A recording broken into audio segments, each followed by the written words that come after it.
Architectural technique इस्तेमाल होगी, उसका धर्म से कोई ताल्लुक नहीं है। हाँ, टेक्निक्स नहीं होंगी पर हाँ। वो बिल्डिंग का लुक तो डिफर करेगा। नहीं। अगर ऐसा होता तो सारी दुनिया की मस्जिदें एक जैसी होनी चाहिए थी ना, है ना? फिक्स तो नहीं है।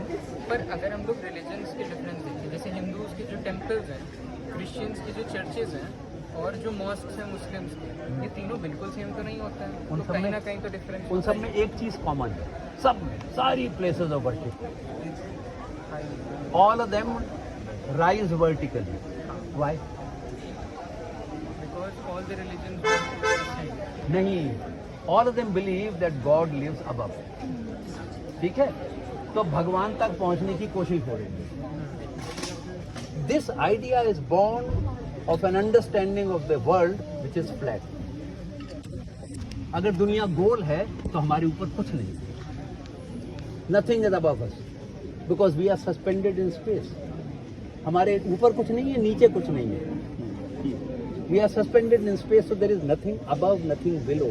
This is all relative. But because we believe that the world was flat, God created this world and everybody created their own God. But the India essentially did not believe this, because this name which we give to geography is Bhugol. Gol means it had the understanding, even the Aryabhat had the understanding that Earth is spherical, Earth is not flat. जो हमारी आज की understanding है, भूगोल जो हम कहते हैं, ये टर्म तब से पहले कब ये इस्तेमाल टर्म हुई? संस्कृत टेक्स्ट में भी आया है, कब? कौन से टेक्स्ट में है? गोलाकार में, और कब? आर्यभट्ट ने मेंशन किया है इसको। संस्कृत कितनी पुरानी जबान है? संस्कृत हाँ, कुछ नहीं तो कम से कम 1500 साल से तो ज्यादा ही है। 1500 साल ही ना, सिर्फ 1500 से 2000 साल तो ले ही हाँ, सकते तो हैं। 2000 साल ही ना। हिब्रू उससे पुरानी जबान है, तमिल संस्कृत से ज्यादा पुरानी जबान है। इस पे डिबेट नहीं, कोई अभी डिबेट सिद्ध नहीं है। कोई डिबेट नहीं है, कोई डिबेट नहीं है। रिटन टेक्स्ट अवेलेबल है, रिटन टेक्स्ट अवेलेबल है संगम काल से पहले का तमिल का। ठीक है, वो संस्कृत से पुरानी है। तो और इन एनी केस वो संस्कृत से पुरानी नहीं भी है। The concept of a world which is circular, और उसकी वजह से एंड द आइडिया कि भगवान ऊपर रहते हैं, ये जो आइडिया है, it is born from a perception of the world that which is flat. जब ही ऊपर नीचे है, सर्कुलर वर्ल्ड है, तो ऊपर नीचे कुछ नहीं होगा, क्योंकि वो स्पेस में सस्पेंडेड है। You see? Just by saying that the world is circular doesn't solve your problem. The earth has to be suspended in space.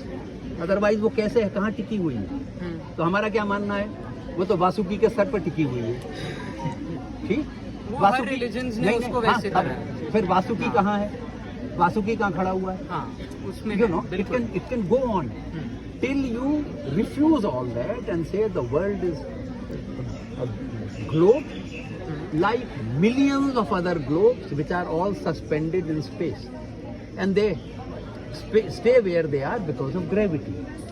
ठीक है, ये अगर अंडरस्टैंडिंग है तो भगवान का ही नहीं है, जिस अर्थ में हम लोग समझते हैं। हाँ हाँ, ठीक है। तो दैट इज वन लॉजिक। अगर आप ये मानते हैं कि भगवान है, तो भगवान का आपने एक आकार बनाया, भगवान यहाँ रहता है, वो कैलाश पर्वत के ऊपर रहता है। ठीक है, उस तक पहुंचने के लिए आपको पर्वत के ऊपर चढ़ना होगा।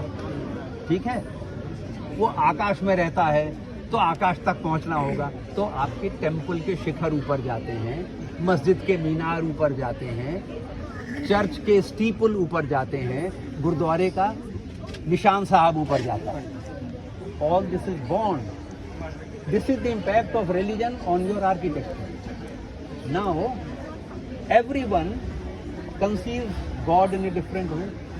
ठीक है, हिंदुस्तान में जो भगवान की कल्पना है वो ये that the worshipper goes to the God directly. ठीक है, आप भगवान के पास जाते हैं, वर्शिप इंडिविजुअल होती है। ठीक है, व्यक्तिगत है, पूजा व्यक्तिगत है। बहुत से बहुत परिवार चला जाएगा, भगवान की मूर्ति है और भगवान वो है, पुजारी है और उपासक है। इसलिए मंदिर का गर्भगृह हमेशा छोटा होता है, हमेशा। And why is it called the गर्भगृह? कि वो सबसे गर्भ माने सेंट्रल पार्ट। ऐसा है जैसे बच्चा अपनी माँ के पेट में होता है, ऐसे भक्त भगवान की शरण में है, इसलिए उसे गर्भगृह कहते हैं। इसलिए आप कितना ही बड़ा मंदिर बना लीजिए, गर्भगृह प्राइवेट होता है। वर्शिप 1 by 1 होती है, 5 किलोमीटर की लाइन है, एक बार में एक आदमी दर्शन करता है, बाहर निकल जाता है दूसरा। That determines one kind of architecture. हाँ, If possible, Yes. can we take a group photo after? Yeah. But if you do not believe in a God like this, and worship is collective, as happens in Judaism, in Christianity, and in Islam, and in Sikhism, and in Buddhism, तो आपकी place of worship कैसे बनेगी? Central वो place बहुत बड़ा होगा। बड़ी छत होगी। So that is the impact that religion makes on architecture, but उसके अलावा और कोई नहीं है। Then everything else is cultural. This broad जो लेआउट है उसका कार्विंग्स व्हिच आर है? देयर, कार्विंग्स भी डिफर करेंगे। हाँ, जैसे हम लोग अपने देवी देवता बनाएंगे और हाँ, उनका हाँ, छत हाँ, प्लेन हाँ, होगा, हाँ, हाँ, कार्विंग्स भी हाँ, डिफर करेंगे। पर ये हमेशा ज़रूरी नहीं है। हाँ, हमेशा जरूर। मतलब आप कभी मौका मिला तो मैं आपको दिखाऊंगा। स्वास्थ्य हम कहते हैं हमारी उपज है, वो हमारी उपज नहीं है। स्वास्थ्य लैपलैंड में है, इजिप्ट उसकी, ईरान की हर मस्जिद में स्वास्थ्य है, फतेहपुर सीकरी में स्वास्थ्य है, जो the commander of the personal body guard of Akbar, उसका मज़ार निज़ामुद्दीन में है, वो पूरा स्वास्तिक से भरा हुआ है। हाँ। और कलश लगभग हर मस्जिद में इस्तेमाल हुआ। और जैसे हम क्या कहते हैं, कमल का फूल हर मस्जिद में है। तो ये हिंदू सिंबल नहीं है, ये इंडियन सिंबल है। That is the distinction on. ठीक है, जब अंग्रेज आके उसे हिंदू सिंबल कहते हैं, वो उस सिंबल को छोटा कर रहे हैं, क्योंकि गौतम बुद्ध भी लोटस पे बैठते हैं, महावीर जैन भी लोटस के ऊपर बैठते हैं, शिवजी भी लोटस के ऊपर बैठते हैं, कार्तिकेय भी लोटस के ऊपर बैठता है। Lotus is universal across religion.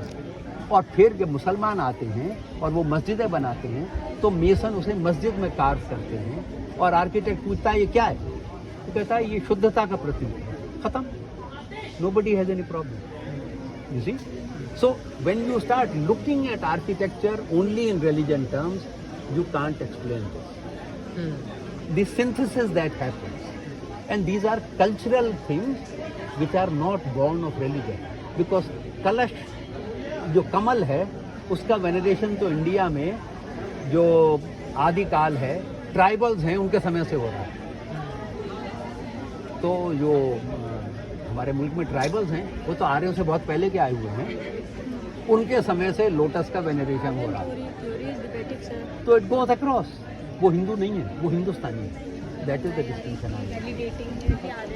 कलश इज नॉट हिंदू, कलश is India. That is the And the contrary meaning for the high arches or the high elevation, vertical elevation which you are saying, can also this be because Akash is the symbol of vastness, and from individuality, religion aims to go to that vastness, to be one with that vastness. So it can be symbolic of that as well, the vertical ascent. The dome in the Central Asian imagination represents the heavens. जो डोम है वो उसका scale model है। और इसलिए वो मानते हैं कि डोम के ऊपर भगवान देवी देवता। अल्लाह मियाँ का थ्रोन है। ठीक है, जब वो डोम हिंदुस्तान में आता है और हिंदुस्तान के मेसन्स को बताया जाता है कि the dome represents the heavens, तो हमारा जो मेसन है वो उस डोम के ऊपर कमल का फूल बना देता है, क्योंकि डोम के ऊपर अल्लाह मियाँ बैठते हैं। तो वो भगवान का आसन है, तो वो लोटस बना। See, so that is what is going on. Come